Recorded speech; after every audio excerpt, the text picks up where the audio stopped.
আপনাদের অনেকেই এই আয়াতের সাথে পরিচিত। এর সাধারণ অনুবাদ করা হয়, আল্লাহ হলেন আকাশ এবং পৃথিবীর জ্যোতি। পরবর্তী কয়েক মিনিটে আমি এই আয়াতগুলো নিয়ে আপনাদের সাথে কথা বলতে চাই। আমি ব্যক্তিগত অভিজ্ঞতার আলোকে বলতে পারি, আল্লাহর কিতাবকে গভীরতার বিভিন্ন ধাপে অধ্যয়ন করা যায়, আর এই আল্লাহর কিতাবের গভীরতার কোনো শেষ নেই। গত 1 দশকের বেশি সময় ধরে এই কিতাব নিয়ে অধ্যয়ন করার পর আমি একটি সিদ্ধান্তে উপনীত হয়েছি যে এমনকি একটি আয়াত নিয়ে আপনি কেবল আপনার সামর্থ্য অনুযায়ী জ্ঞান লাভ করতে পারেন। তারপর যখন এই আয়াত নিয়ে এমন কারো ব্যাখ্যার সন্ধান আপনি পান যার এর উপর আরও গভীর এবং ব্যাপক চিন্তাভাবনা রয়েছে, আপনি উপলব্ধি করেন আপনি আসলে এই আয়াত সম্পর্কে কিছুই জানেন না, যেভাবে সেই স্কলার জানতেন। তাহলে এই কিতাবের গভীরতার আসলে কোনো শেষ নেই। আল্লাহ আযজা ওয়া জাল এর অতি চমৎকার এবং নিখুঁত এই কিতাবের প্রতিটি আয়াতের বিজ্ঞতার কোনো অন্ত নেই। আল্লাহ আযজা ওয়া জালের চমৎকার এবং নিখুঁত এই কিতাবের প্রতিটি আয়াতের বিজ্ঞতার কোনো শেষ নেই। একদিকে একথা যেমন সত্য, ঠিক তার বিপরীতে মুসলমানদের বেলায় আরেকটা ব্যাপার খুবই দুঃখজনক। আমি অনুভব করি আজকের মুসলমানদের অনেক করুণ ব্যাপারের মাঝে একটি হলো আল্লাহর কিতাবের সাথে দূরত্ব। কেউ কেউ হয়তো কোরআনের একটি অনুবাদ পরেই সিদ্ধান্তে উপনীত হয়ে যান যে কোরআনের সব কিছু বুঝে গেছেন। আমি মনে করি এটা একটা ট্র্যাজেডি।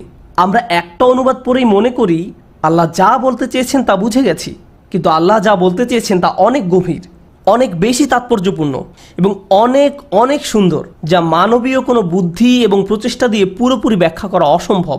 আর অনুবাদ করে বোঝানোর কথা না হয় বাদই দিলাম, এটা সম্ভাবনারও অতীত। তো একদিকে আপনি এমন অনেক মুসলমানদের পাবেন যারা কোরআনের দাম, শক্তি এবং সৌন্দর্যকে অবমূল্যায়ন করছে।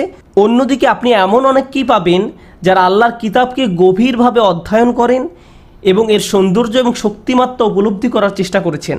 তারা যখন মানুষের নিকটটা উপস্থাপনা করেন বা শিক্ষা দেওয়ার চেষ্টা করেন, তখন এমন কঠিন, দুর্বোধ্য এবং অনাকর্ষণীয়ভাবে উপস্থাপন করেন যা সাধারণ মানুষের পক্ষে উপলব্ধি করা কষ্টকর হয়ে পড়ে। মানুষ কিছুতেই বুঝতে পারে না তিনি কী নিয়ে কথা বলছেন। তিনি প্রায় 80 জন তাফসীরকারকের উদ্ধৃতি দিলেন এবং ব্যাকরণগত খুঁটিনাটি বললেন, কিন্তু আমি তার কিছুই বুঝলাম না। তারপর মানুষ এ ধরনের আলোচনা থেকে ফিরে এসে বলে, ভাই আলোচনাটা খুবই গভীর ছিল। আপনি জিজ্ঞেস করেন তিনি কী নিয়ে কথা বলেছিলেন, আমি জানি না, কিন্তু এটা খুবই গভীর একটা আলোচনা ছিল, খুবই গভীর।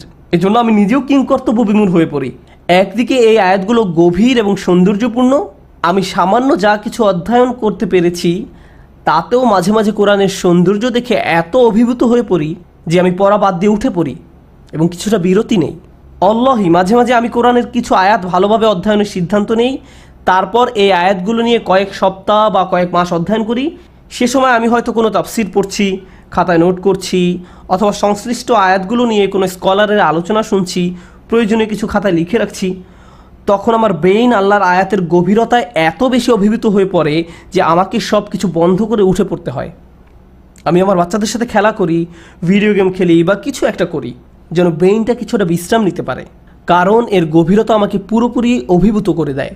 এখন আজকের আলোচনায় এই আয়াতের কোন বিষয়টা শেয়ার করব আর কোন বিষয়টা শেয়ার করা থেকে বিরত থাকব তা নিয়ে আমি নিজেও কিছুটা দ্বিধান্বিত। কারণ স্পষ্টতই শ্রোতাদের মাঝে শিশুরা আছে, কিশোররা রয়েছে, বড়দের মাঝেও এমন অনেকে রয়েছেন যাদের আরবি ভাষার উপরে কোনো পূর্ব ধারণা নেই।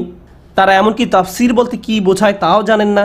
এটা তাদের দোষ নয়, কিন্তু তবুও তারাও কোরআন থেকে কিছু একটা শুনতে চান। তারা শুনতে চান যে কোন ব্যাপারগুলো কোরআনকে সৌন্দর্যমণ্ডিত করেছে। সুতরাং আমি চেষ্টা করব। আমি কোনো কথা দিতে পারছি না, একদম কোনো গ্যারান্টিও দিতে পারছি না। হয়তো আমি একেবারে ব্যর্থ হতে পারি, তবু চেষ্টা করব। মানুষ আমাকে মাঝে মাঝে বলে আমি আপনার বক্তৃতার অপেক্ষায় আছি। আমি বলি আপনি ভুল জিনিসের অপেক্ষায় আছেন। যাই হোক, অন্ততপক্ষে চেষ্টা করে দেখি। কোরআনের এই অসাধারণ সুন্দর আয়াতগুলো থেকে আমি যা বুঝতে পেরেছি তার কিছুটা আপনাদের সাথে শেয়ার করতে। আশা করি আপনারাও সেই সৌন্দর্যটা উপভোগ করতে পারবেন। প্রথমে বলেছি আজকের আলোচনার জন্য কেন আমি এই আয়াতগুলোকেই বাছাই করলাম। সারা দুনিয়া জুড়ে অসংখ্য মুসলিম যুবক আজকে বিশ্বাসের সংকটে ভুগছেন। তাদের সাথে আমার কথোপকথন থেকে অনুপ্রাণিত হয়ে আজকের আলোচনাটি বাছাই করেছি। তারা বিশ্বাসের সংকটে ভুগছেন। কেউ কেউ এসে এভাবে বলেন, উস্তাদ নোমান আমি কিছুটা সন্দেহে আছি, উস্তাদ নোমান আমি পুরোপুরি নিশ্চিত নই, উস্তাদ নোমান কেন আল্লাহ কোরআনে এত বেশি সংখ্যকবার জাহান্নামের আগুনের কথা বলেছেন, উস্তাদ কেন তিনি কোরআনের অমুক অমুক বিষয়টি বলেছেন, আমি এটা নিয়ে অস্বস্তিতে আছি, আল্লাহ কেন এমন করবেন, কেন এমনটা ঘটেছে। তাদের এমন বহু গভীর দার্শনিক প্রশ্ন রয়েছে, আর এগুলো জিজ্ঞেস করছে 14 বছরের কিশোররা। অদ্ভুত ব্যাপার। আরে তুমি তো এখনো দর্শনশাস্ত্র পড়োনি, কোত্থেকে এগুলো তোমার মাথায় এলো? ইউটিউবকে ধন্যবাদ, তো আমাদের শিশু কিশোররা অল্প বয়স থেকেই এরকম দার্শনিক প্রশ্নগুলোর মুখোমুখি হয়ে পড়ছে। আর বর্তমান পৃথিবীর অন্যান্য সমস্যাগুলো তো আমাদের জীবনে রয়েছেই। পারিবারিক ব্যাপারগুলো ধরা যাক, যেখানে পিতামাতা জানেন না কিভাবে সন্তানকে বড় করে তুলতে হবে, আমরা জানি না কিভাবে আমাদের বাচ্চাদের সাথে একটা কার্যকর কথোপকথন চালিয়ে নিতে হবে। আমরা এসব করি না, আমরা এই বিষয়টা ধারণাও করতে চাই না যে আমাদের বাচ্চারা কিশোর বয়স থেকেই গুরুতর বিশ্বাসের সংকটে ভুগছে। আমরা মনে করি বড় হয়ে উঠলে তারা এমনি ভালো মুসলমান হয়ে যাবে, কিন্তু তারপর এক সময় তারা যখন ইসলাম নিয়ে কঠিন কঠিন প্রশ্ন করা শুরু করে, আমরা পিতামাতারা আতঙ্কিত হয়ে পড়ি। ও, আমার সন্তানের উপর শয়তানের আসর পড়েছে, তাকে ইমামের কাছে নিয়ে যেতে হবে, ইমাম দোয়া পরে ফু দিয়ে দিলে সব ঠিক হয়ে যাবে। তো ইমাম দোয়া পরে একটা ফু দিয়ে দেন, কিন্তু ইমাম ঝাড়ফুঁক দেওয়ার পরও তার মনে প্রশ্নগুলো রয়ে যায়। বস্তুত তার মনে প্রশ্নের সংখ্যা দিন দিন বেড়েই চলছে। আমি যত কিশোরের সাথে তাদের বিশ্বাসের সংকট নিয়ে কথা বলেছি, আমি উপলব্ধি করেছি যে প্রায় সবার ক্ষেত্রে এটা আসলে দুইটি কারণে হয়ে থাকে। একদিকে এর মূলে ধর্মীয় সমস্যা রয়েছে, এর মূলে আধ্যাত্মিক একটি রোগ রয়েছে যা বুদ্ধিবৃত্তিক বিভ্রান্তি দ্বারা আচ্ছাদিত হয়ে আছে, কিন্তু মূল সমস্যাটা আধ্যাত্মিক। আর আমি বুদ্ধিবৃত্তিক সমস্যাটাকে ছোট করে দেখছি না। আমি মনে করি উভয় সমস্যাকে আমাদের মোকাবেলা করতে হবে, কিন্তু আমাদেরকে প্রথমে সমস্যার কারণ খুঁজে পেতে হবে, তারপর ঔষধ দিতে হবে। তো আমাদের সন্তানরা যখন এ ধরনের সংকটের মুখোমুখি হয় আর আমরা তাদেরকে কোনো হুজুরের কাছে ঝাড়ফুঁক দেওয়ার জন্য নিয়ে যাই, এর মাধ্যমে আমরা আসলে আধ্যাত্মিক সমস্যাটি মোকাবেলার একটা চেষ্টা করছি। কিন্তু এখানে যে একটি বুদ্ধিবৃত্তিক সমস্যা রয়েছে বা থাকতে পারে, আমরা সে বিষয়টি পুরোপুরি অবজ্ঞা করছি। হয়তো এখানে কোনো মানসিক সমস্যাও থাকতে পারে। আমি মনে করি কোরআনের এই আয়াতগুলো এই সমস্যাগুলোকে মোকাবেলা করেছে। এই আয়াতগুলো খুবই গুরুত্বপূর্ণ। আমি মনে করি আমাদের প্রত্যেকের এই আয়াতগুলো ভালোভাবে উপলব্ধি করা উচিত। জানেন, যখন আমি কলেজ ছাত্র ছিলাম, এই আয়াতগুলো আমাকে শিখিয়েছে যে আমি কে, কি আমার পরিচয়। আমি সাইকোলজির ছাত্র ছিলাম, তো সাইকোলজিতে একটা বিষয় আছে যাতে কোনো ঐক্যমত পাওয়া যায় না। সেটা কি জানেন? পার্সোনালিটি, ব্যক্তিত্বের সংজ্ঞা। পার্সোনালিটি কাকে বলে? আপনি সাইকোলজিতে পিএইচডি করেছেন, পুরো গবেষণার বিষয় ছিল হিউম্যান পার্সোনালিটি নিয়ে, কিন্তু আমরা একটা বিষয় এখনও বুঝতে পারিনি যে পার্সোনালিটি আসলে কাকে বলে। সুবহানাল্লাহ। আল্লাহ কোরআনে বলছেন, ইয়াসআলুনাকা আনির রূহ কুলির রূহু মিন আমরি রব্বি ওমা উতিতুম মিন ইলমি ইল্লা কলিলা।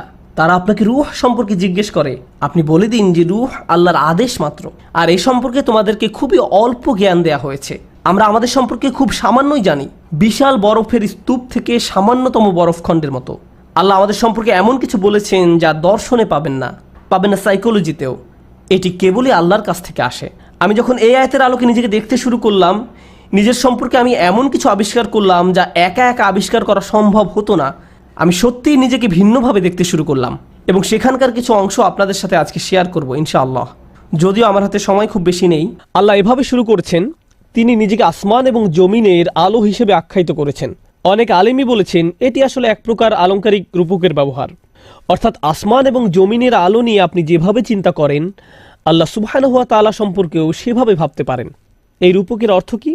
প্রথমত, এই রূপকটি এতটাই শক্তিশালী যে এখানে কোনো ইনভার্টেড কমা নেই, একে রূপক বলার মতো উপায়ও নেই। আরবি ভাষায় এমনটি করা হয় যখন অতুলনীয় দুইটি বিষয়ের মাঝে ঘনিষ্ঠ কোনো সম্পর্ক থাকে। সুতরাং আল্লাহ চাচ্ছেন আমরা যেন আলোর আইডিয়া নিয়ে গভীরভাবে পর্যবেক্ষণ করি, আলো নিয়ে গভীরভাবে ভেবে দেখি। আমি আলো নিয়ে কিছু কথা বলবো। প্রথমে, যদি আলোর অস্তিত্ব না থাকে তবে এই পৃথিবী যতই অনিন্দ সুন্দর হোক না কেন, আমরা তার কিছুই দেখতে পাবো না। আলোর উপস্থিতি ছাড়া আমাদের চোখ মূল্যহীন, আমাদের চারপাশের বাস্তবতা পুরোপুরি অপ্রাসঙ্গিক হয়ে যাবে। চারপাশে কেবল অন্ধকার ছাড়া আর কিছুই থাকবে না। আর ঘটনাচক্রে আমরা এখন জানি যে আলো কেবল দেখার জন্যই অত্যাবশ্যকীয় নয়, প্রকৃতপক্ষে পৃথিবীতে জীবনের জন্যও আলোর প্রয়োজনীয়তা অনস্বীকার্য। আলো ছাড়া উদ্ভিদ জন্মায় না, আর উদ্ভিদ ছাড়া জীবন অসম্ভব। তাই জীবনের জন্য আলো অপরিহার্য এবং মৌলিক। আশ্চর্যজনকভাবে ভৌগোলিক দৃষ্টিকোণ থেকে বলতে গেলে পৃথিবীর যে অঞ্চলগুলোতে সূর্যের আলো কিছুটা কম থাকে, যে অঞ্চলগুলো বছরের অধিকাংশ সময় তমসাচ্ছন্ন এবং মেঘলা থাকে, সেসব অঞ্চলের মানুষ সবচেয়ে বেশি ডিপ্রেশনে ভোগে। সেখানকার মানুষজন জীবনের কোনো মজা খুঁজে পায় না, তারা মনমরা হয়ে পড়ে থাকে। ওয়াশিংটনের সিয়াটল শহরের কথাই ধরা যাক। খুবই সুন্দর একটা শহর, উন্নত এলাকা, আড়ম্বরপূর্ণ শহর, যার রয়েছে অনিন্দ সুন্দর পর্বতমালা। কিন্তু অস্বাভাবিক বিষয় হলো এখানে আমেরিকার সর্বাপেক্ষা বেশি আত্মহত্যা সংঘটিত হয়। অনেক সাইকোলজিস্ট এর জন্য অধিক বৃষ্টিপাতযুক্ত অন্ধকারাচ্ছন্ন আবহাওয়াকে দোষারোপ করেছেন। এখানে সূর্যের দেখা মেলা ভার হয়তো বছরে কয়েক সপ্তাহ মাত্র। সুবহানাল্লাহ, আল্লাহ আলোর কি সুন্দর রূপকের বর্ণনায় না দিয়েছেন। আলো নিয়ে চলুন আরেকটু চিন্তা করি। প্রসঙ্গত, আরবিতে চোখের জন্য একটা শব্দ হলো নূর, দৃষ্টিকেও বলা হয় নূর। আমাদের চারপাশের বাস্তবতা অবলোকন করার জন্য দুইটা জিনিসের প্রয়োজন, আপনার চোখের আলো বা নুরুল আইন এবং বাহিরের জগতের আলো। যদি এই দুই ধরনের আলোর কোনো একটা অনুপস্থিত থাকে তাহলে আমরা আসলে অন্ধ। আমাদের পক্ষে শুধু এক আলো দিয়ে কোনো কিছু দেখা সম্ভব না। চলুন বিষয়টা নিয়ে আরেকটু অগ্রসর হই। আমি এতক্ষণ যে আলোর কথা বললাম সেটি আসলে বাহ্যিক আলো, কিন্তু আল্লাহ এখানে আধ্যাত্মিক আলোর ব্যাপারে কথা বলছেন। তিনি আমাদেরকে চিন্তা করতে বলছেন বাহ্যিক আলো নিয়ে, যেন বাহ্যিক আলো দিয়ে আমরা আধ্যাত্মিক আলোকে বুঝতে সক্ষম হই। কারণ বাহ্যিক ও আধ্যাত্মিক আলো সাদৃশ্যপূর্ণ। আধ্যাত্মিক অর্থে আমাদের অন্তরে এক প্রকার আলো রয়েছে, এর অবস্থান অন্তরের গহীনে, ব্রেনে নয়। আমাদের অন্তরে আল্লাহ আলো দিয়েছেন। আমি যখন আমার মায়ের গর্ভে ছিলাম, ফেরেশতা তখন আমার মায়ের গর্ভে আলো প্রবেশ করিয়েছেন। এই আলো দিয়েই আমি প্রি প্রোগ্রাম হয়ে থাকব। আমাদের প্রত্যেকের ভেতরে যে রূহ রয়েছে সেটি এক প্রকার আলো। এই আলো আমাদের প্রত্যেকের ভেতরেই রয়েছে, কিন্তু এই আলোর পক্ষে বেশি কিছু দেখা সম্ভব হয় না যতক্ষণ না এটি বাহিরের আলোর দেখা পায়। বাহিরে অবশ্যই আলো থাকতে হবে, এটি আবশ্যক। এই বাহিরের আলোটি কি? আল্লাহ তার কিতাবকে আলো হিসেবে বর্ণনা করেছেন। তিনি বলেন, ফাআমিনু বিল্লাহি ওয়া রাসূলিহি ওয়ান নূরিল্লাযী আনজালনা। অতএব তোমরা আল্লাহ ও রাসূলের এবং আমি যে আলো অবতীর্ণ করেছি তার প্রতি ঈমান আনো। বাহ্যিক আলোর যেমন দুইটা উপাদান রয়েছে, তেমনি আধ্যাত্মিক আলোরও দুইটি উপাদান রয়েছে। মানবজাতির ভেতরে রয়েছে এক ধরনের আকাঙ্ক্ষা। আমাদের ভিতরে এমন এক জ্যোতির অবস্থান রয়েছে যা কিছু একটা কামনা করে। এটি এক ধরনের পূর্ণতার জন্য অপেক্ষারত, কারণ এর আগমন ঘটেছে একটা পূর্ণতার উৎস থেকে। সুতরাং যখন ওহী আসলো, আল্লাহর বাণীর আগমন ঘটল, নবীর শিক্ষা আসতে থাকলো, এগুলো সবই আমাদের ভেতরের আলোকে পূর্ণ করে দিল। আজকের আলোচ্য আয়াতগুলো সেই দুইটি আলোর সম্মিলনের বর্ণনা প্রসঙ্গে। মূল বিষয়ে যাওয়ার আগে খুবই ইন্টারেস্টিং একটা বিষয় নিয়ে কিছু কথা বলতে চাই। আমরা এখন একটি ইনডোর হলের ভিতরে অবস্থান করছি। এখানে লাইটিংয়ের সুব্যবস্থা আছে, আর এই বাতিগুলো আমাদের প্রয়োজন, কেননা এগুলো ছাড়া বাহিরের আলো থাকলেও আমরা হলের ভিতরে অন্ধকার পরিবেশে থাকতাম। রাতের সময়ের কথা চিন্তা করুন। রাতের বেলায় শুধু একটি শহরকে আলোকিত করার জন্য কত টাকার বিদ্যুৎ বিল দিতে হয়, কতটুকু এনার্জি খরচ করতে হয়। সূর্যের আলো যখন স্তমিত হয়ে যায় তখন কেবল একটি শহরকে আলো দিয়ে ভরিয়ে দিতে মানুষকে কত প্রচেষ্টা চালাতে হয়। ব্যাপারটা অবিশ্বাস্য, আশ্চর্যজনক। আল্লাহর একটি বাতি হলো সূর্য। তিনি তার এই বাতিটি সৃষ্টি করেছেন, আর আমাদেরও বাতি আছে। আল্লাহ যখন তার বাতিটিকে নিয়ে নেন তখন আমাদের বাতিগুলো জ্বালাতে উঠে পড়ে লাগি। যেমন প্রাচীনকালে ছিল লণ্ঠন, দোয়াত, কুপি বা হারিকেন, সেখানে তৈল ভরতে হতো, জ্বালানো মুখ বের করতে হতো, আর এখন সুইচ টিপে লাইট জ্বালাতে হয়। অর্থাৎ আলো জ্বালাতে মানব প্রচেষ্টার কোনো শেষ নেই। আমরা যত চেষ্টাই করি না কেন, আমরা কি কখনো আল্লাহর মতো জ্যোতি তৈরি করতে পারবো? আমাদের লাইটের আলো কি আল্লাহর প্রদত্ত দিনের আলোর মতো এতটা উজ্জ্বল হবে? না, কখনোই না। সুবহানাল্লাহ। মানুষ সর্বোচ্চ চেষ্টা করলেও তার তৈরি আলোর পরিমাণ হবে সীমিত। তদুপরি পৃথিবীর অধিকাংশ অঞ্চল অন্ধকারই রয়ে যাবে। আর আল্লাহ যখন তার আলো প্রস্ফুটিত করেন তখন কি ঘটে? আরবিতে একটি প্রবাদ আছে, সকালের আগমন ঘরের বাতিকে অকার্যকর করে দিয়েছে। আপনি দিনে নিশ্চয়ই আলো জ্বালান না, কারণ দিনে সূর্যই আলো দেবার জন্য যথেষ্ট। দরজা খুলে দিন, জানালা খুলে রাখুন, সূর্যের আলোই ঘরের জন্য পর্যাপ্ত। অন্য কথায় আল্লাহর আলো অপ্রতিরোধ্য, সমস্ত কিছুকে ছাপিয়ে যায়। কোনো কিছুই তার আলোকে ছাপিয়ে যেতে পারে না, এটা অনিবার্য। অস্বীকার করার কোনো জো নেই। সব জায়গায় আল্লাহর আলো বিস্তৃত। আপনাদের মনে আছে তো, আগে যে বলেছিলাম বাহ্যিক আলো সম্পর্কে জানার মাধ্যমে আমরা আধ্যাত্মিক আলো সম্পর্কে শিখব। বাহ্যিক আলোর এই আলোচনা থেকে আমরা একটা ব্যাপার বুঝতে শুরু করলাম, আমার ভেতরে আধ্যাত্মিক আলো রয়েছে, আর এই আলো হলো সীমিত। আমি চেষ্টা করলেও এই আলো দিয়ে বেশি কিছু দেখতে পারি না। কিন্তু আল্লাহর আলো, আল কোরআন, অসীম, সীমাহীন। আমি এই আলোকে কোনো কিছুর সাথে তুলনাও করতে পারি না। এর আগমন ঘটেছে অনেক উচ্চতর উৎস থেকে, অসীম ক্ষমতাধর থেকে। এরপর আল্লাহ তাআলা আরও ভালোভাবে এই আলোকে বোঝানোর জন্য আমাদেরকে আরও সামনে নিয়ে যাচ্ছেন। আলোর এই উপলব্ধিকে আরও গভীর থেকে গভীরে নিয়ে যাচ্ছেন। তিনি বলেন, মাসালু নূরিহি কামিশকাতিন ফিহা মিসবাহ। তার জ্যোতির উদাহরণ যেন একটা কুলঙ্গি, যাতে আছে একটা প্রদীপ। বর্তমানে আমরা টিউবলাইট, বাল্ব ইত্যাদির মাধ্যমে ঘর আলোকিত করে রাখি, কিন্তু প্রাচীনকালে এসবের অস্তিত্ব ছিল না। তখন তারা কিভাবে ঘরবাড়ি আলোকিত করত? তারা দেয়ালের মাঝে খাঁজ কেটে ছোট ছোট বাঁকানো খিলান বা তাকের মতো তৈরি করে রাখত, যেন এর ভিতরে প্রদীপ রাখা যায়। এভাবে যখন দেয়ালের খিলানে প্রদীপ রাখা হতো তখন প্রদীপের আলো গিয়ে বাঁকা খিলানে পড়তো এবং প্রতিফলিত হয়ে পুরো রুমে আলো ছড়িয়ে পড়তো।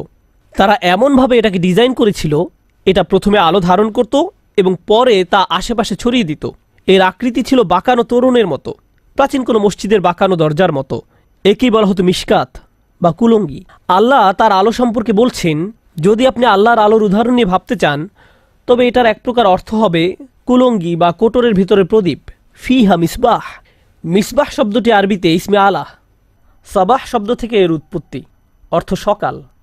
মিসবাহ প্রকৃতপক্ষে এমন যন্ত্র যা সকালের আলোর মতো আলো তৈরি করার চেষ্টা করে। সকাল যে কাজ করে এটাও তা করার চেষ্টা করে।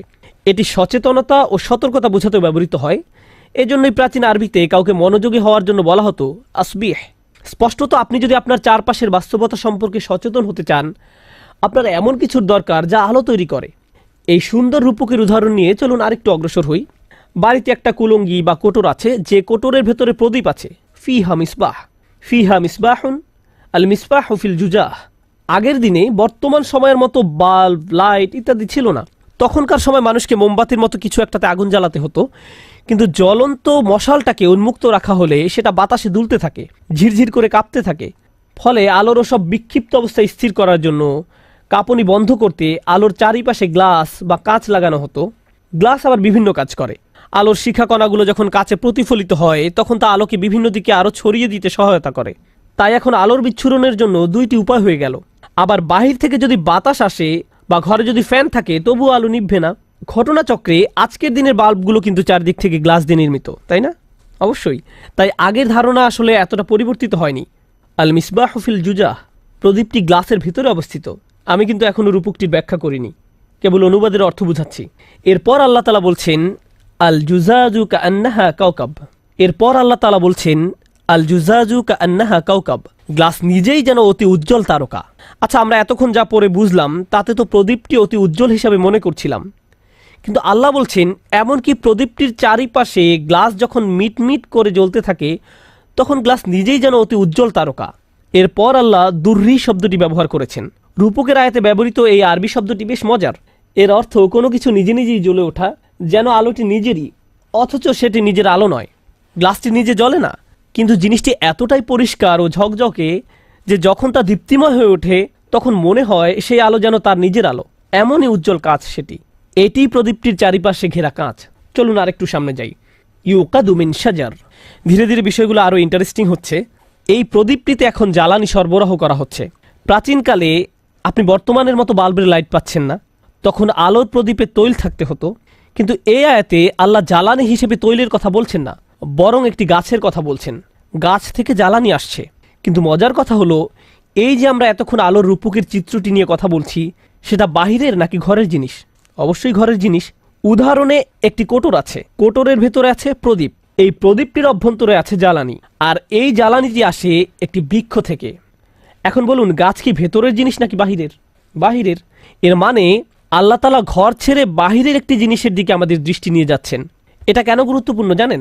শেষে সবগুলো পয়েন্ট একত্রিত করে সামগ্রিকভাবে যখন ব্যাপারটা বোঝার চেষ্টা করব তখন সবকিছু পরিষ্কার হয়ে উঠবে। এখন শুধু উপমাটার অনুবাদ বোঝার চেষ্টা করছি। প্রদীপটি তার জ্বালানি সংগ্রহ করে বাহিরের কোনো উৎস থেকে, আর সেই উৎসটি হলো বাহিরের কোনো বৃক্ষ। তো সেই গাছের প্রথম বৈশিষ্ট্য হলো মিন শাজারাতিন মুবারাকাতিন। সাধারণভাবে এর অনুবাদ করা হয় একটি বরকতময় বৃক্ষ নামে, কিন্তু আরবিতে বারাকাহ শব্দটি কয়েকটি বিষয় বোঝায়। এর একটি অর্থ হলো বৃদ্ধি, আরেকটি অর্থ হলো আশাতীত বৃদ্ধি পাওয়া। শব্দের উৎসগতভাবে এর অর্থ কোনো কিছু তার নির্দিষ্ট স্থানে অবস্থান করা। আল্লাহ এখানে বলছেন এই প্রদীপটি যে বৃক্ষ থেকে জ্বালানি সংগ্রহ করে সেই বৃক্ষটি দৃঢ়ভাবে তার নির্দিষ্ট স্থানে অবস্থিত। গাছটি ক্রমাগত বৃদ্ধি পাচ্ছে। এই গাছটি যা কিছুই প্রদান করে, যেমন ফল, শক্তি, জ্বালানি, তৈল, যাই কিছু হোক না কেন, এটি আপনার প্রত্যাশার চাইতেও অনেক বেশি প্রদান করে।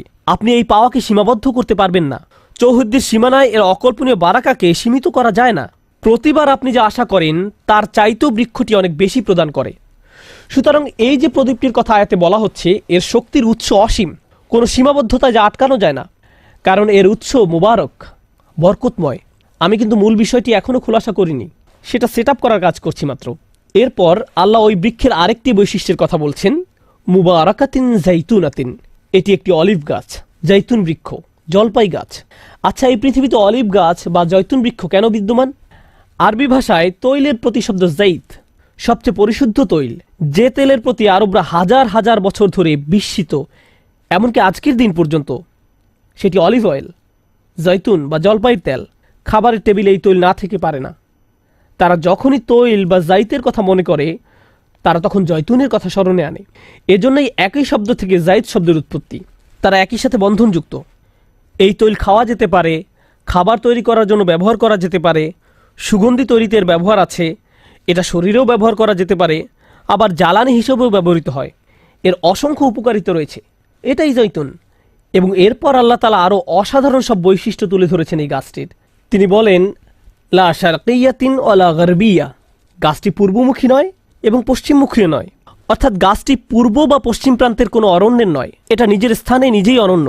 সূর্য পূর্ব পাশে থাকলে তা গাছটির পূর্ব পাশটিতে আলো দিচ্ছে, আবার সূর্য পশ্চিম পাশে থাকলে তা গাছটির পশ্চিম পাশে আলো দিচ্ছে। সূর্যের যত প্রকার উপকারিতা দেওয়ার আছে সমস্ত উপকারিতা নিচ্ছে এই গাছটি।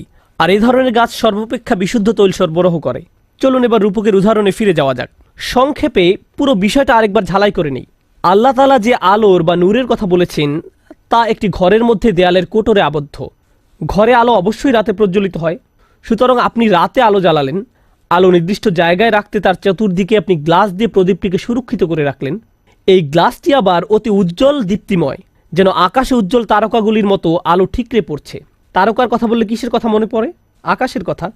এরপর এই প্রদীপের জ্বালানি এমন বিশুদ্ধ ও শক্তিশালী উৎস থেকে আগত যা পূর্বমুখী নয় আবার পশ্চিমমুখীও নয়, ফলে সূর্যের পূর্ণ উপকারিতা সে পেয়ে থাকে। এবার চলুন একটু পেছনে ফিরে যাই। মানুষের বুকের খাঁচা অনেকটা দেয়ালের ভেতরের বাঁকা কোটরের মতো বা মিশকাতের মতো। এর ভেতরেই আল্লাহ একটা ছোট্ট প্রদীপ প্রবেশ করিয়ে দিয়েছেন। এটা কি জানেন? আমাদের হার্ট। আর এই হার্টের ভেতরে আল্লাহ এমন এক ধরনের জ্বালানি শক্তি রেখেছেন যা এতটাই বিশুদ্ধ যা অন্য কোথাও থেকে আসতে পারে না, আসা সম্ভব না, না পূর্ব থেকে না পশ্চিম থেকে। এটা সরাসরি আল্লাহর সাথে সম্পর্কযুক্ত, সম্পূর্ণ আল্লাহর নূরে উদ্ভাসিত, ঠিক যেমন গাছটি সরাসরি সূর্যের আলোয় উদ্ভাসিত। এই জ্বালানি শক্তিই আমাদের রূহ। আমরা সরাসরি আল্লাহ সুবহানাহু ওয়া তাআলার উপস্থিতিতে ছিলাম যখন তিনি আমাদের প্রশ্ন করেছিলেন, আলাস্তু বিরব্বিকুম, আমি কি তোমাদের প্রভু নই? আমরা উত্তর দিয়েছিলাম, ক্বালু বালা শাহিদনা, হ্যাঁ আমরা সাক্ষ্য দিচ্ছি যে আপনি আমাদের প্রভু। আল্লাহ ওই নূরের বিশুদ্ধ জ্বালানি শক্তি নিয়ে আপনাকে আমাকে বানিয়েছেন। আপনার আমার মতো প্রদীপের ভিতরে সেই নূর বসিয়েছেন। আপনার এবং আমার ঠিক কেন্দ্রস্থলে রয়েছে জ্যোতি, সর্বাপেক্ষা বিশুদ্ধ জ্যোতি। এর চারিপাশের গ্লাস ময়লাযুক্ত নাকি পরিষ্কার? খুবই পরিষ্কার, তাই না? মানুষ যখন পাপ কাজ করে তখন তার হৃদয় কেমন হয়ে যায়? তখন গ্লাসটি ময়লাযুক্ত হতে থাকে, আরও বেশি ময়লাযুক্ত হতেই থাকে, এমনকি শেষ পর্যন্ত অন্ধকারাচ্ছন্ন মিশমিশে কালো হয়ে যায়। আল্লাহ আপনাকে প্রথম অবস্থায় ময়লাযুক্ত অন্তর দেননি। যেমন অন্য ধর্মের লোকেরা বলে আমরা নাকি আদি পাপ নিয়ে জন্মগ্রহণ করেছিলাম। আমরা আসলে পরিচ্ছন্ন হৃদয় নিয়ে জন্মগ্রহণ করেছিলাম। আমাদের হৃদয় একদম পরিষ্কার, স্বচ্ছ। আমাদের হৃদয় মাঝে মধ্যে ময়লাযুক্ত অপরিষ্কার হয়ে যায় আমাদের পাপের কারণে। আচ্ছা, প্রদীপ যখন দীর্ঘদিন যাবৎ যত্নহীন অবস্থায় পড়ে থাকে, পরিষ্কার করা না হয়, তবে কি এটা অপরিষ্কার হয়ে যায় না? অবশ্যই এটা অপরিষ্কার হয়ে যায়। প্রদীপ নিজেই নিজেকে পরিচ্ছন্ন রাখতে পারে না। এটা স্বয়ংক্রিয় জিনিস নয়, আপনাকে এটা পরিষ্কার করতে হবে। মূল জিনিসটি অনেক সুন্দর, কিন্তু পরিষ্কার না রাখলে আপনি জানতে পারবেন না সৌন্দর্য কতখানি, জানা সম্ভব না। সুতরাং আমাদের ভেতরে আছে নূর, আছে জ্বালানি শক্তি, কিন্তু এখনও এই নূরকে সম্পূর্ণরূপে প্রজ্বলিত করা হয়নি। আল্লাহ কেবল গ্লাস এবং অন্যান্য জিনিসগুলো বর্ণনা করেছেন এখন পর্যন্ত। এরপর আল্লাহ বলছেন, ইয়াকাদু যাইতুহা উদিউ, যেন এর তেল লাফ দিতে যাচ্ছে, আগুনকে ধরতে যাচ্ছে। লাউলাম তামসাসহু নার, এমনকি আগুন এখনো সেটা স্পর্শ করতে পারেনি। এই তেল এমনই পরিশুদ্ধ, প্রজ্বলন করার জন্য এতটাই উন্মুখ হয়ে আছে, তেল যেন বলছে আমাকে কেবল একটি ম্যাচ দাও, আমাকে জ্বলতে দাও, আমার উদ্দেশ্য পরিপূর্ণ করতে দাও। আপনারা নিশ্চয়ই পেট্রোল দেখেছেন। যদি কখনো পেট্রোলে আগুন ধরাতে চেষ্টা করেন, দেখবেন মনে হয় যেন এটা আগুনের দিকে ঝাঁপ দিচ্ছে, আগুনের স্পর্শ পেতে মরিয়া হয়ে আছে। এমন একটি ধারণা এখানে তুলে ধরা হচ্ছে। এরপর আল্লাহ বলেন, নূরুন আলা নূর, নূরের উপর নূর। এর দ্বারা কি বোঝায়? এর দ্বারা বহু কিছু বোঝায়। আমি শুধু এখানে আপনাদের সাথে অল্প কয়েকটি বিষয় আলোচনা করব। আমাদের ভিতরে অবাক করা এক প্রদীপ রয়েছে। এই বাতি নিজে নিজেই জ্বলতে পারে, কিন্তু সম্পূর্ণরূপে নয়। এমনকি এর চারপাশের স্বচ্ছ কাজকেও বাতির মতো মনে হয়। যখন আল্লাহর ওহির আলো আমাদের কর্ণকুহরে প্রবেশ করে, যখন সাহাবারা রাসূল সাল্লাল্লাহু আলাইহি সাল্লামকে কোরআন তেলাওয়াত করতে দেখতেন এবং এই দেখার মাধ্যমে ওহির আলো তাদের চোখ দিয়ে হৃদয়ের গভীরে প্রবেশ করত, আমাদের অন্তরে ইতিমধ্যে জ্বালানি বিদ্যমান আছে, তখন ওহির আলোর একটুখানি স্পর্শের ফলেই দুই আলোর সম্মিলনে হৃদয়ের গহীনে আলোর এক বিস্ফোরণ ঘটে। এটাই নূরুন আলা নূর, আলোর উপরে আলো। আমাদের হৃদয়ের আলো তথা ফিতরাতের আলোর সাথে আল্লাহর ওহির আলোর এই সম্মিলনই হলো নূরুন আলা নূর। এই দুই ধরনের আলোকে একসাথে মিলিত হতে হবে। চলুন আরো সামনে যাই। আমরা কখন আলো জ্বালাই? রাতের সময়। আল্লাহ যখন তার সূর্যের আলো নিয়ে নেন, আল্লাহর আলোর অনুপস্থিতিতে আমাদের নিজেদের বাতির দরকার হয়। আমাদের বাতির জ্বালানির সাথে আবার সূর্যের একটা সরাসরি সম্পর্ক রয়েছে। সূর্যের আলোর সাহায্যে এর জ্বালানি তৈরি হয়েছিল, যেন সূর্যের অনুপস্থিতিতেও আলো প্রজ্বলিত করার একটা ব্যবস্থা থাকে। একজন বিশ্বাসী এবং তার হৃদয়ের আলো তমস্যাচ্ছন্ন সময়ের জন্য অত্যাবশ্যক। এখন যেহেতু আকাশ থেকে ওহির আলো অবতীর্ণ হয় না, তাই এখন আমি আর আপনি এই অন্ধকারাচ্ছন্ন পৃথিবীর আলোর উৎস। এই কোরআনের আলো শুধু আপনার নিজের জন্য নয়, এই আলো আপনার প্রতিবেশীর জন্য, আপনার পরিবারের জন্য, আপনার আশেপাশের সবার জন্য। যদি একটি বাতি তার চারপাশ আলোকিত করতে না পারে, তাহলে এই বাতি থাকা আর না থাকা একই কথা। বস্তুত আল্লাহ এই বাতি এবং তার চারপাশের গ্লাসকে একটা উজ্জ্বল তারকার সাথে তুলনা করেছেন। যখন তারার কথা ভাবেন, তখন কি আকাশের কথা মনে হয় না? ইমাম আল রাজি রাহিমাহুল্লাহ এই আয়াত সম্পর্কে বলেন, আকাশের অধিবাসীরা অর্থাৎ ফেরেশতারা পৃথিবীর প্রজ্বলিত আলোর দিকে তাকায়, আর জমিনের অধিবাসীরা আকাশের প্রজ্বলিত তারকারাজির দিকে তাকায়। এখানে আল রাজি রহমতুল্লাহ আলাই কি দৃশ্যমান আলোর দিকে তাকানোর কথা বলেছেন? না, দৃশ্যমান আলোর কথা বলেননি। ফেরেশতারা এই আলোর দিকে তাকায় না, তারা মুমিনদের হৃদয়ের আলো বা নূর দেখে। তারা জমিনের দিকে তাকায় এবং রাতের সময়ে আলো দেখতে পায়, আর আমরা আসমানের দিকে তাকাই এবং ফেরেশতাদের আলো দেখতে পাই। সুবহানাল্লাহ। আল্লাহ সুবহানাহু ওয়া তাআলা কি অনিন্দ্য সুন্দর আশ্চর্যজনক রূপকের বর্ণনাই না দিয়েছেন, বিশেষ করে তমস্যাচ্ছন্ন সময়ের জন্য। আমরা প্রকৃতগতভাবেই মন্দ নই, আমরা খারাপ প্রজাতি নই। আল্লাহ আমাদের ভেতরে নিখাদ এবং পরিশুদ্ধ একটি জিনিস দিয়েছেন। অনেকে বলে থাকে, আমি আসলে ভালো মানুষ হতে পারবো না, আমার সেই যোগ্যতা নেই। প্রকৃতপক্ষে আপনি ভালো মানুষ হওয়ার জন্য যথেষ্ট যোগ্যতাবান। আপনি আসলে ফিতরাত অনুসারেই ভালো মানুষ, এবং ভালোর দিকে রয়েছে আপনার অবিশ্বাস্য রকমের ঝোঁক। শুধু ভালো মানুষ নয়, অবিশ্বাস্য রকম ভালো মানুষ হওয়ার যোগ্যতা আপনার রয়েছে। এই অধ্যায়টি পড়ে আমি ভাবতে থাকলাম, ওয়াও, আমি কি ভেতর থেকে প্রজ্বলিত হই? এই জ্বালানি শক্তি আমি কিভাবে ধরে রাখবো?